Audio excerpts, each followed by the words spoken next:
محمد وعلى آله وأصحابه أجمعين أما بعد فالسلام عليكم ورحمة الله وبركاته.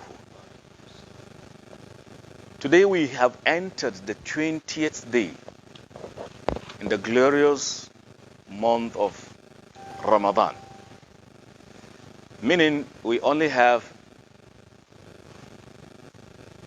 9 or at most 10 days ahead before Ramadan will come to Allahu Akbar, a closure.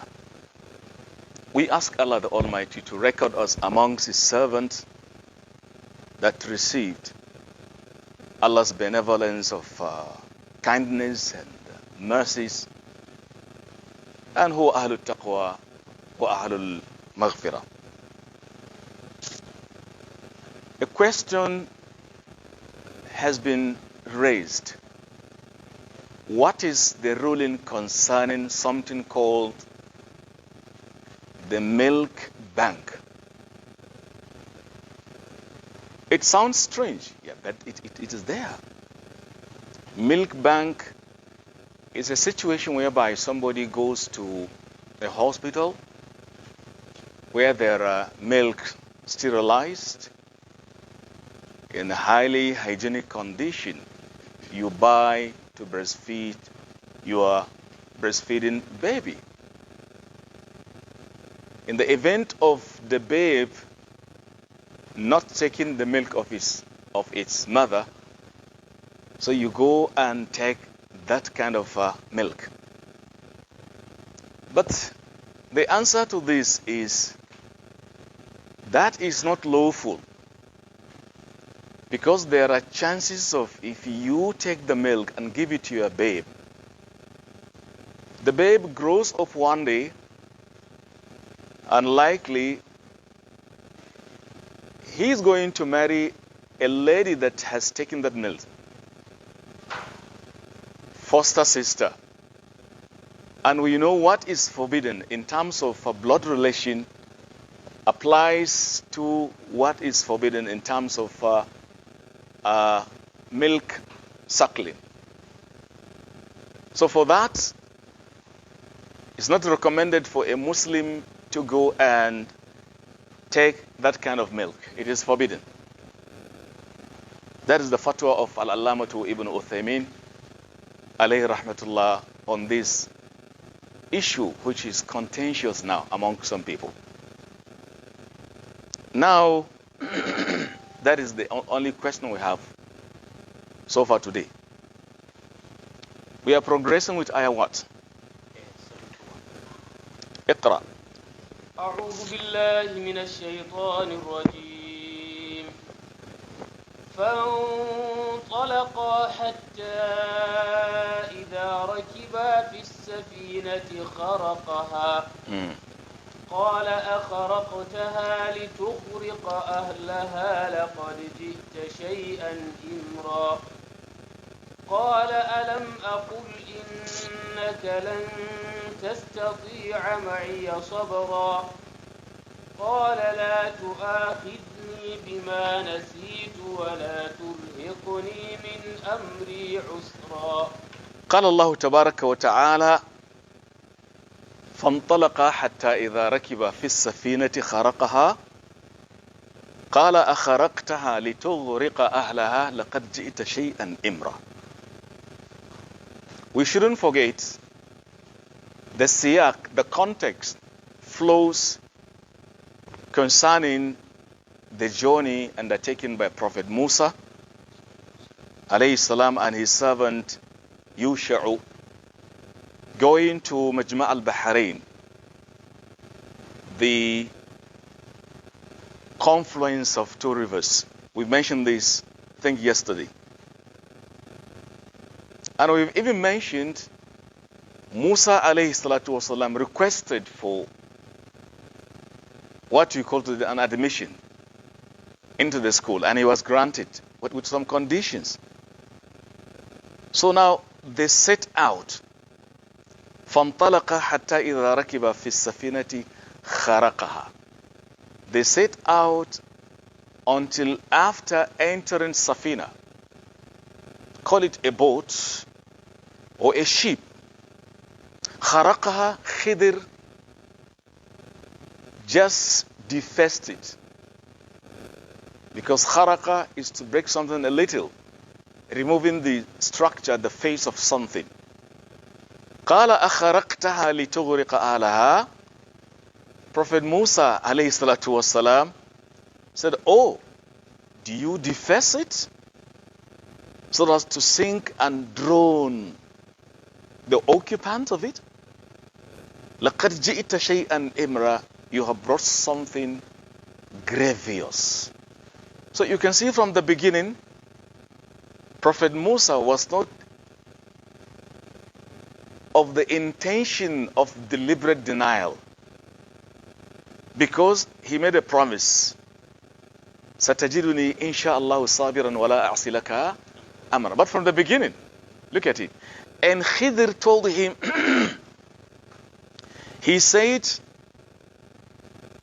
do not ask me on something until I have told you an answer. فَلَا تَسْأَلْنِي عَنْ شَيْءٍ حَتَّى أُحْدِثَ لَكَ مِنْهُ ذِكْرًا. But now, he was talking before the teacher gave a permission. He even said, لَقَدْ جِئْتَ شَيْئًا إِمْرًا. Imran, something very grave, because by trying to tear or to deface the boat, there are chances of what? Sinking. Because water will just rise up to drown them. So he was kind of afraid. You have brought something most grievous. Naam. قال ألم أقل لك إن قال ألم أقول إنك. So Khidr said, didn't I tell you, haven't I told you that you will not be able to be patient with me? I told you earlier. I told you earlier that you will not be able to be patient with me. Didn't I tell you? قال لا تؤاخذني بما نسيت ولا ترهقني من أمري عسرا. This is ayah number 73 in this chapter 18.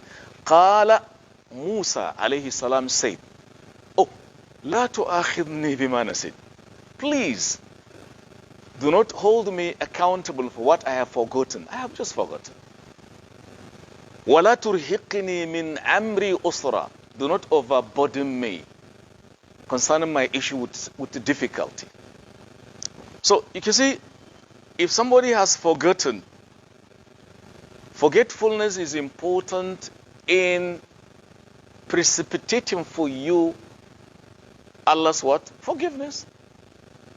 In a hadith, إن الله تجاوز لي عن أمة النسيان والخطأ وما استكره عليه.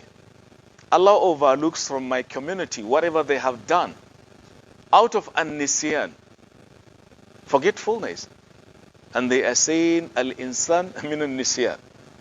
So Prophet Musa alayhi salam was kind of begging, do not take me to the task on account of what I have forgotten.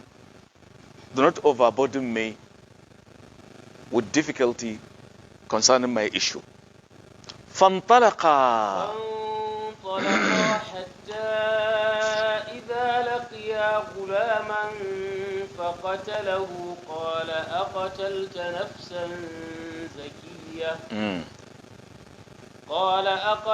نفسا زكية بغير نفس لقد جئت شيئا نكرا. Now we understand that Khidr overlooked this mistake.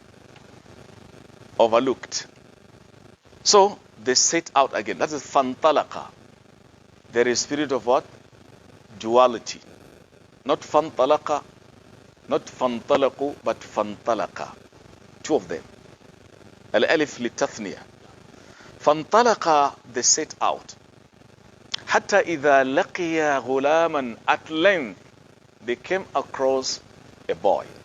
Ghulam. Faqatala. He slayed him. Meaning, he killed him. Who killed who? Musa ala Khidr qatal al-ghulam. Because فقتل هذا فعل ماضي. Who is the fa'il? ضمير مستتر. I keep on saying, Ibn Mal says, وبعد فعل فاعل. After fi'il, you bring the fa'il. فإن ظهر وإلا فضمير نستتر. So he killed, he slayed the boy. قال أقتلت نفسا زكية بغير نفس لقد جئت شيئا نكرا. Prophet Musa could not stomach what happened. He said, so do you kill nafsan, a soul, zakiyatan, highly purified, بغير nafsin, without any soul being killed in place? Because if the boy had killed and he was in return killed, it's okay. It is a kind of qisas, isn't it? وَلَكُمْ فِي الْقِسَاسِ حَيَاةٍ. In qisas, there is life. We call it retributive law. So now, بِغَيْرِ نَفْسٍ, you kill him. لَقَدْ جِئِتَ شَيْئًا نُكْرًا. You have brought something most deplorable. You see, the first instance said شَيْئًا إِمْرًا, something grave. But now, it's condemnable and deplorable. To tell you the degree of what took place in his eye ranks higher than the previous scenario. Now Khidr said to him, قال ألم أقل لك إنك لن تستطيع معي صبرا. قال, he said to him, ألم أقل لك, haven't I said to you? You see, in this case he said laka. Previously, قال ألم أقول, just. But here, laka. Didn't I tell you, you, addressing him, that إنك لن تستطيع معي صبرا? I said it earlier, you will never be able to be patient with me. The first instance, he talked. Now the second, he talked. So he was going against the condition of admission. كأنه يخالف شروط القبول في الجامعة في المدرسة. Next ayah. قال إن سألتك عن شيء بعدها فلا تصاحبني قد بلغت من لدني عذرا. قال عليه الصلاة والسلام, Musa said عليه السلام, إن سألتك عن شيء بعدها فلا تصاحبني قد بلغت من لدني عذرا. He said, well, إن سألتك عن شيء, from now on, if I ever ask you on something بعدها, after this, فلا تصاحبني, do not take me as your companion. Meaning, I can be expelled. Okay? قد بلغت من لدني عذرا, because you have reached a position of an excuse concerning me.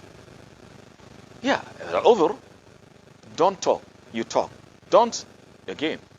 So if I have said anything up, so he was making an undertaking that he will never say anything after this.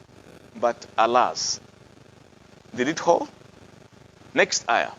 فانطلقا حتى إذا أتيا أهل قرية استطعما أهلها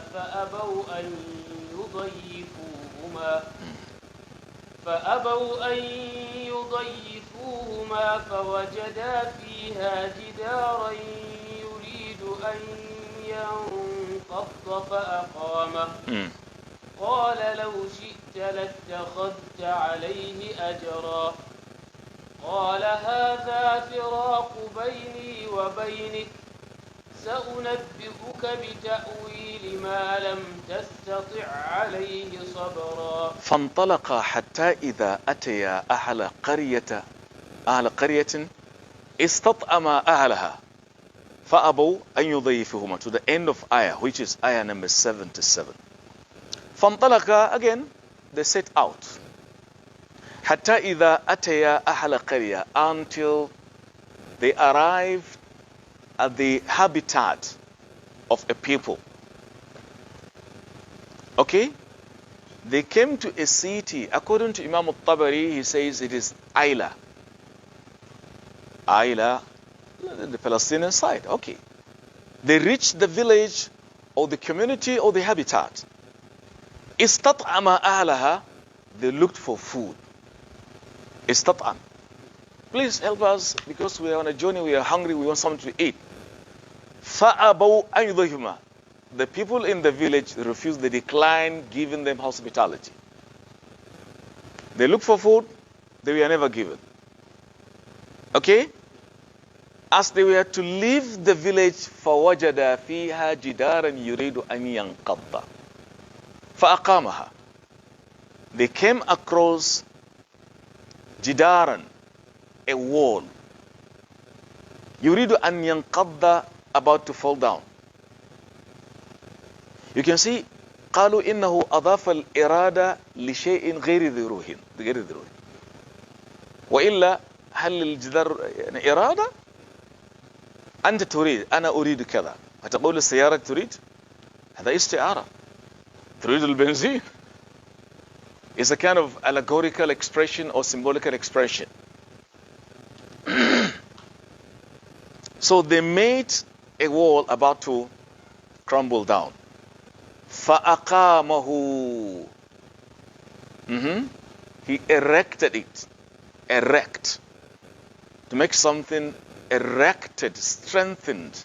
فَأَقَامَهُ.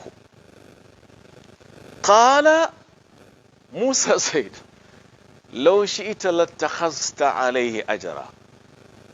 If you wish, you will have taken a reward for that, sir. Because you didn't give us food to eat. We are hungry and we work for you without any payment. لو شئت لاتخذت عليه أجرا. What answer did he get? قال هذا فراق بيني وبينك سأنبئك بتأويل ما لم تستطيع عليه صبرا. قال, he said, who said? خضر. هذا فراق بيني وبينك. This is the parting of the way. This is the parting of the way as between me and you. So unabbiuka, I will detail you, bita'awil, with explanation concerning that which you're not being able to be patient about. Now Prophet Musa alayhi salatu wasalam finally was kind of sent from the school. So you can see, even like I told you yesterday, you want to apply to any school, any college, there are conditions of admission. You have to abide by those conditions, such that there can be an area telling you, if you break any of the law, you will be liable to expulsion or indictment or ostracization, depending on the system that is used by the school concerned. Just an example. So Prophet Musa alayhi salatu wasalam talked, and the teacher said, هذا فراق بيني وبينك, and I will detail you, I will give you explanation on that which you've not been able to be patient about. The detail. أما السفينة فكانت لمساكين يعملون في البحر فأردت أن أعيبها وكان وراءهم ملك يأخذ كل سفينة غصبا. Number one. أما السفينة, but the sheep. Okay? You can call it boat, nomenclature aside. The sheep that you talked about was under the possession of al-masakin, some poor boys destitute. يَعْمَلُونَ فِي الْبَحْرِ, walking with it across the river. فَأَرَدْتُ أَنْ أَعِيبَهَا, I intended to deface it, to cause any sign of trouble or problem with it. وَكَانَ وَرَأَهُمْ مَلِكٌ, behind them or at their destination there used to be a king, very bad one, يَأْخُذُ كُلَّ سَفِينَةٍ غَصْبًا, who seizes any ship, كُلَّ سَفِينَة, or boat, غَصْبًا, by force. Because al-ghasb, to take something not with the permission of the owners, this becomes ghasb. So now you see, Prophet Musa alayhi salam didn't know this. He did better the sheep to have a scar, al-aib, scar. Is it better so that they go on doing their business, or for the sheep or the boat to be taken completely? Which is better? ولا شك أن تكون السفينة لها عيب ويستمر المساكين في استعمالها خير وأفضل لهم من أن تكون مغصوبة. ولا لا؟ استمر.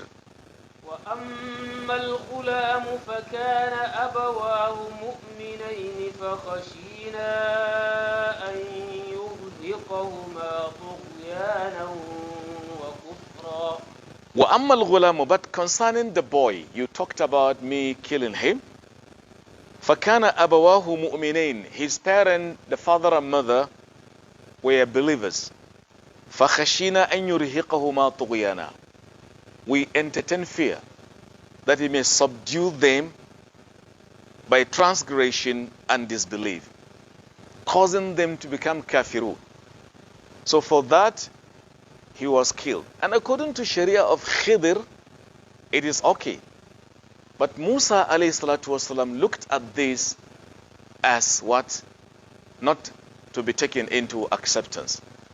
This is what some will be mutilating the Quranic verses. This is ilmul batin, because this is batin to Musa. So they concocted different ways which is against Islam. There is ilmul zahir and ilmul batin, and Khidr is our leader. Did Allah send Khidr to you? Whom did Allah send to us? Muhammadur Rasulullah. Naam. وَإِن تُطِيعُوهُ, who is that? تَهْتَدُوا, if you obey him, not Khidr alayhi salam. Prophet sallallahu alayhi wasallam. وَأَرْسَلْنَاكَ لِلنَّاسِ رَسُولًا, وَأَرْسَلْنَاكَ, who is that? Ar-Rasul Muhammad sallallahu alayhi wasallam, Muhammadur Rasulullah. So anybody claiming he has so-called ilm al-batin to Khidr is charlatan. It's a charlatan, and he is bid'atic. His things will never be accepted. In the Sharia, nasakhat kull shara'i. Al-Fazazi says, bishir'atihi kullu shara'i tunsakh. Is with the Sharia of Muhammad, all previous legislations were abrogated. So you cannot say Khidr has ilm al-ghayb because you have some whims and caprices in the content of your heart. Living the Muhammadan teaching, that can never ever see you through. May Allah guide us aright. Naam. ربهما خيرا منه زكاة وأقرب رحما. فأردنا أن يبدلهما ربهما خيرا منه زكاة وأقرب رحما. So we intended that their Lord will substitute for them, okay, someone خيرا منه, by far better than the boy that was killed. Zakatan, in terms of purity, wa aqrab ruhuma, are much nearer to having mercy and compassion from Allah the Almighty. وأما الجدار فكان لغلامين يتيمين في المدينة وكان تحته كنز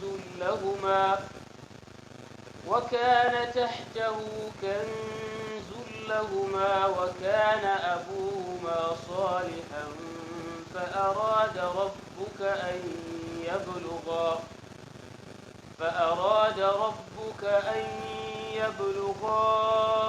أشدهما ويستخرجا كنزهما رحمة من ربك وما فعلته عن أمري ذلك تأويل ما لم تسطع عليه صبرا وأما الجدار فكان لغلامين يتيمين في المدينة وكان تحته كنز لهما وكان أبوهما صالحا, to the end of the ayah number 82.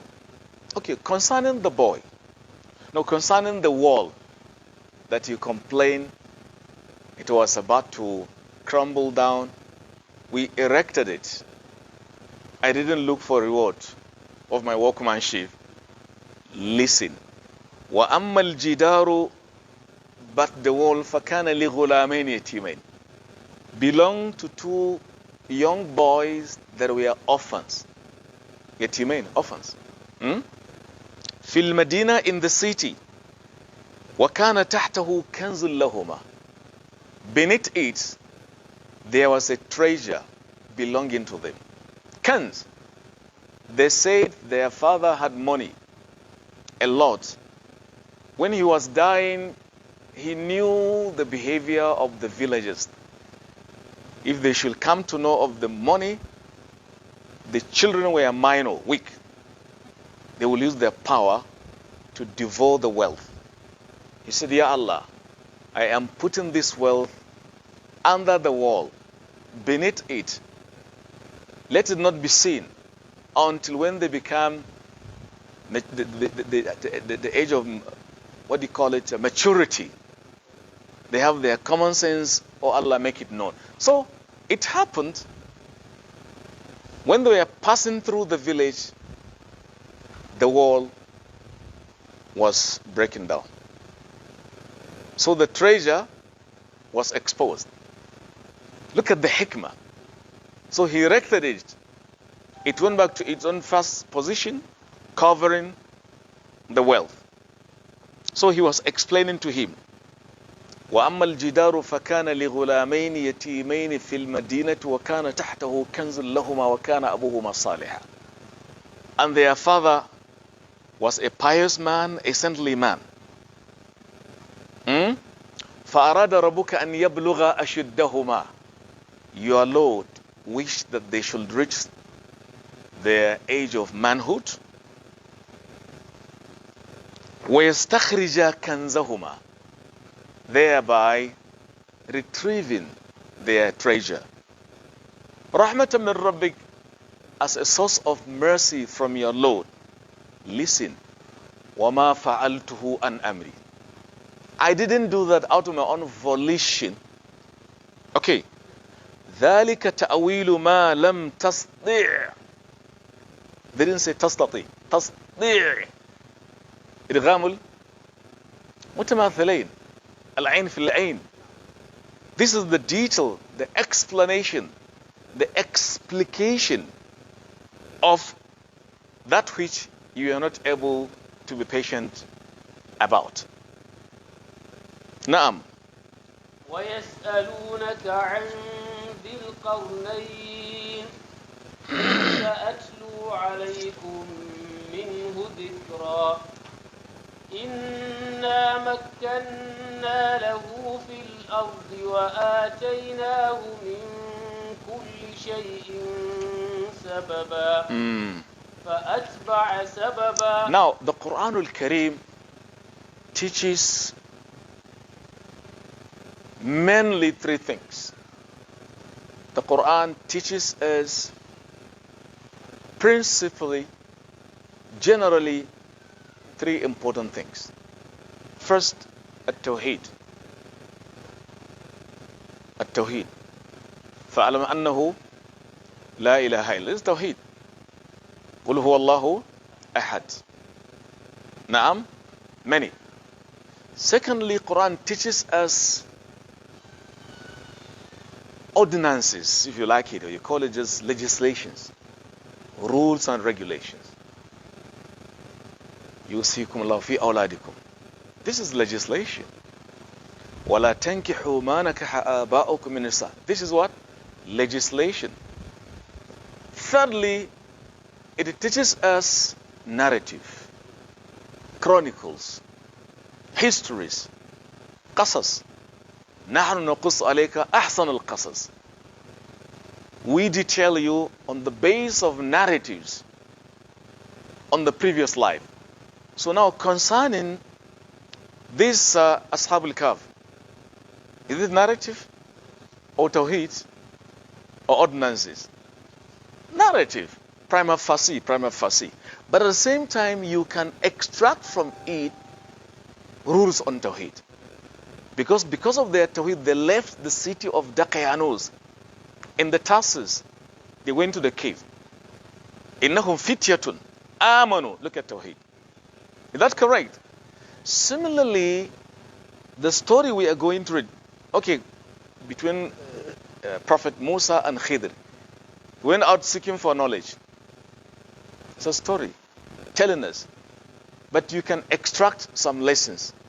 How you should be meek, how you should be polite and humble in the presence of your teacher. And there are rules and regulations before you are granted an admission. We have seen in the story. We also learn the beauty of traveling to seek for knowledge. If a whole Prophet Musa that Allah mentioned in 136 places in the Quran could leave his house to seek for knowledge, then who am I?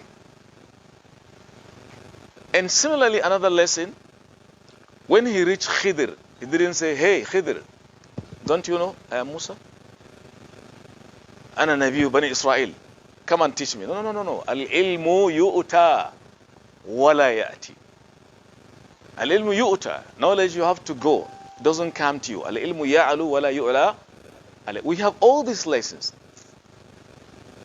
Okay? Now, another color of the stories of the Quran that we are going to read. Allah says, وَيَسْأَلُونَكَ عَنْ ذِي الْقَرْنِينَ وَيَسْأَلُونَكَ. They inquire from you. Who is that ka? Ar-Rasul Muhammad sallallahu alaihi wasallam. I told you earlier the causality of the revelation of the chapter as a whole. That the Meccan aristocracy sent two people. Can you tell me, remind me the name of the two people? I told you. They sent two people to Medina, go and ask the Jews about this man claiming to be prophet. Who can tell me the names of the two emissaries? You have forgotten? They went to the Jews in Medina. They said to them, go back if he tells you answers about some young men who live their city, Ashab al-Kahf, and about a king that traversed the world from the east to the west. He has gone every part of the world. Who is that? Dhul Qarnayn. And if he answers you, these two, he is prophet. But the third one, he shouldn't be able to answer it. Concerning the ruh, وَيَسْأَلُونَكَ عَنِ الرُّوحِ قُلِ الرُّوحُ مِنْ أَمْرِ رَبِّي وَمَا أُوتِيتُ مِنَ الْعِلْمِ إِلَّا قَلِيلًا. Now, Allah says, وَيَسْأَلُونَكَ عَنْ ذِي الْقَرْنَيْنِ. They are asking you concerning Dhul Qarnayn. Who is Dhul Qarnayn? You see, the Hausa man says, Zurqalayni. That is Hausa. But it's not Zurqalayni. It is Dhul Qarnayn. Qarnayn is the dual of Al-Qarn. Al-Qarn is the trumpet. Kahu. They have different and divergent interpretation concerning the identity of the man. Some said he traveled to the farthest part of the world, to as far as where the sun was rising. It is qarn.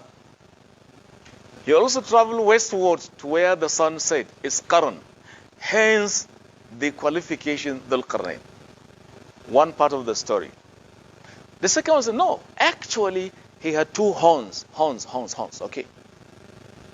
Two horns, like a cow. This is outlandish. It is strange. The third view says he was beaten here and here. Calling to Allah, people, treated him badly to the point of being beaten. He had two spots here. But the title is Dhul Qarnayn. Okay? The two-horned man. I shouldn't say trumpet. I said this. It's not, no. It's horn. Because trumpet is the one we blow, the angel blows on Tashna Qiyam. So Dhul Qarnayn, they are asking you, but what is his name? Some say his name in English is Darius. Darius? But is he Alexander the Great? I doubt it. Because Alexander the Great was a mushrik, the student of, I think, Aristotle. Aristotle was a student of Socrates. How will I kufar? But our Dhul Qarnayn was a mu'min, according to our Quranic teaching. Well, he was a king, just and obedient to Allah the Almighty. So they are asking you concerning this identity.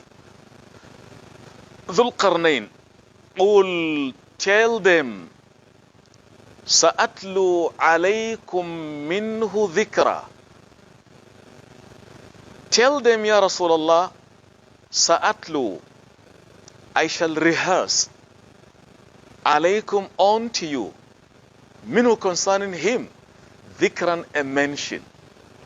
Now you can see when the Qurayshi people send their delegates to find out who, these three questions, one of the questions is concerning the identity of this king Dhul Qarnayn that some people call Darius. But I am emphasizing, I remember during our program of degree, masters in history years back, I can recall we're talking about the identity of Darius. The HAUSA man says, and I told you, either the two horns were there, like a cow. This can be unbelievable. But this isn't it. What we are concerned, he was a nice man, a believer in Allah. Okay? Somebody that had fear of Allah subhanahu wa ta'ala. So he said, tell them I am going to give you narrative concerning him. Then Allah said, Inna makkanna lahu fil ardi wa ataynahu min kulli shay'in sababa. Inna, we. Who is that we? Is Allah not one? Then why we? If somebody asks, like the Christians, the hot gospelers, the Bible trumpeters, they're going to ask you, if God is one, but the Quran is saying, we. I have been telling you this one, that some will be saying, well, in the Quran there is Trinity. Ta'ala Allah, amma yaqulun kabira. In Arabic language, there are two classes of what? Plural. Plural of number. If I say you're all three here, so all of you, plural, because of your numerical reality. Jam'ul adad wa jam'ul azama. There is another category of plurality, that is the plural of what? Of honor. When Allah says we, nahnu, that is of honor. And Arabic language and Aramaic language and Phoenicians, these languages are classified by the scientists of anthropology as what? the Semitic stock languages. But the Christians were just given the Bible in English, who does not all this kind of thing. So they jumped to inconclusive conclusion of saying, Allah is three. A'udhu billah. Okay? Allah says, Inna makkanna lahu fil ard. We establish him. Who is that him? Dhul Qarnayn. Fil ardi, on the face of the earth. We gave him a tamkin. وَآتَيْنَاهُ مِنْ كُلِّ شَيْءٍ sababa. And from anything, we gave him sababa, a causality, a cause. Whenever he wanted to do anything, we gave him a way to the achievement, to the fulfillment of that particular thing. Sababa. فَأَتْبَعَ sababa, and he followed his way or the route to the achievement of what he needed. حتى إذا بلغ مغرب الشمس وجدها تغرب في عين حمئة ووجد عندها قوما قلنا يا ذا القرنين إما أن تعذب وإما أن تتخذ فيهم حسنا حتى إذا بلغ مغرب الشمس وجدها تغرب في عين حمئة ووجد عندها قوما. This is ayah number 86 in this chapter number 18 Al-Kahf. فأتبع سببا, and then he followed his route. حتى إذا بلغ مغرب الشمس, until he reached the setting of the sun. The sun rises, the sun sets. Al-Maghrib is the geographical classification where the sun sets. So until he reached the setting of the sun, وَجَدَهَا تَغْرُبُ فِي عَيْنٍ حَمِئَةٍ, he found it setting in a spring of dark what? Dark mud.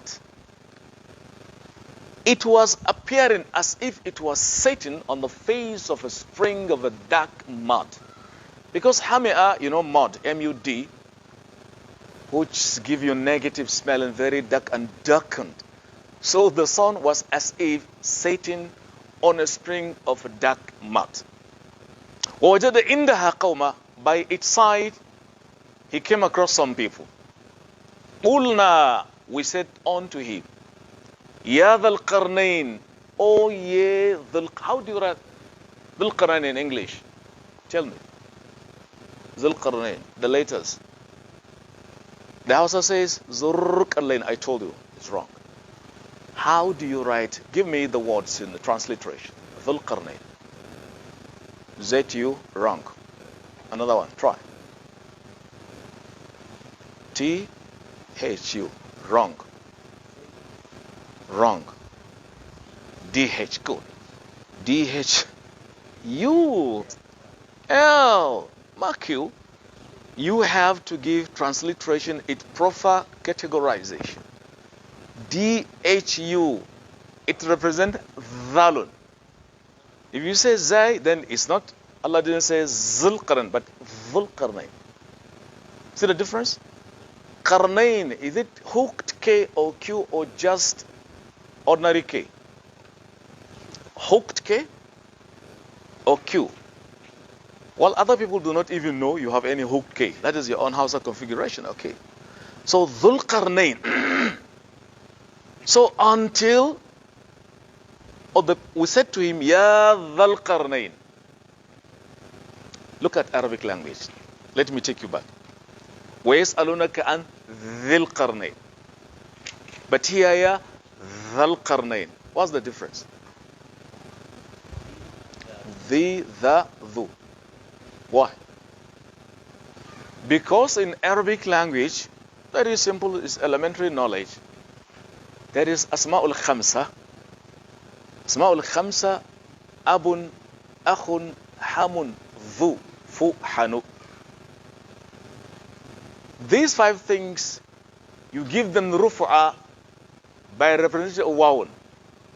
Dhu when it is fa'il. You say جاء ذو علم. The one with knowledge arrives. You say ذو because it's file. But if it is مفعول به, رأيت ذا علم. Alif there represent fatha. If it is kasra, you say the. That's it. من ذاك ذو إن صحبة أبانا, as Ibn Malik says. So here, the is kathra. Ya dhal, it is munada al-mudaf, mansub. That's a simple rule. So we say, Ya dhal qarnayn, imma an tu'adhiba. You either punish these people because they are deviant people. Wa imma an tattakhidha fihim husna. Or you adopt a way of dealing with them with the best processes. Now, what did he say? قال أما من ظلم فسوف نعذبه ثم يرد إلى ربه فيعذبه عذابا نكرا. قال, he said, أما من ظلم. As for those, or as for the one that ظلم transgresses the limit, فسوف نعذبه, we shall chastise and punish him. ثم يرد إلى ربي, and then to be returned, taken back to his Lord. فيعذبه, subsequently his Lord punishes him. عذابا نكرا, tremendous punishment. Because nukra, it tells you about the magnitude of the kind of a punishment to be on them on account of their own infidelity. وَأَمَّا مَنْ آمَنَ. وَأَمَّا مَنْ آمَنَ وَعَمِلَ صَالِحًا فَلَهُ جَزَاءً الْحُسْنَى وَسَنَقُولُ لَهُ مِنْ أَمْرِنَا يُسْرًا. وَأَمَّا مَنْ آمَنَ وَعَمِلَ صَالِحًا, الله أكبر, فَلَهُ جَزَاءً الْحُسْنَى وَسَنَقُولُ لَهُ مِنْ أَمْرِنَا what? يُسْرًا. But as for the one that believes, وَعَمِلَ صَالِحًا, and acts righteously, فَلَهُ جَزَاءً الْحُسْنَى, for him shall be the reward of goodness. وَسَنَقُولُ مِنْ أَمْرِنَا يُسْرًا, we shall say to him from our own commands a word of ease. Because if Allah tells something ease, you have succeeded. ثُمَّ أَتْبَعَ, سببا. he takes another route. حتى إذا بلغ مطلع الشمس وجدها تطلع على قوم لم نجعل لهم من دونها سترا. Ayah 90, chapter number 18. وقد أحطنا بما لديه خبرا. 91. Allah says, حتى إذا بلغ مطلع الشمس. There, Maghrib, ala aynin hamia, spring of a dark mud. Now he took another geographical location of his trip. Hatta idha balaga matli ash-shams, until he reached where the sun emanates and rises. Wajadaha, he met it, tatlu'u, rising, ala qawmin, on a people, lam naj'al lahum min duniha sitra. Allahu Akbar. We don't put any cover between them and the sun. Meaning the people were so barbaric, so savage, to the point even the sun was rising in their geography and locality without any cover. Allahu ghalibun ala amrihi. Na'am. كذلك وَقَدْ أَحَطْنَا بِمَا لَدَيْهِ خُبْرًا. Allah says, thus, T-U-S-A, T-H-U-S, thus we circumscribe, we encompass him concerning our knowledge pertaining to whatever he was doing. That is, our knowledge encompasses him. Khubra, in terms of information we have concerning who is Dhul-Qarnayn. I think it's high time we draw the curtain. This is ayah number 91. We progress, inshallah ta'ala, with ayah 92 tomorrow, which is going to be the 21st day of the month of Ramadan. نسأل الله رب العالمين أن يمن علينا بالهداية والبركة والصحة والعافية وأن يغفر لموتانا ويشفي مرضانا إنه على ذلك قدير. سبحان ربك رب العزة عما يصفون وسلام على المرسلين والحمد لله رب العالمين. بارك الله فينا وفيكم. We meet next episode. Assalamu alaikum wa rahmatullah.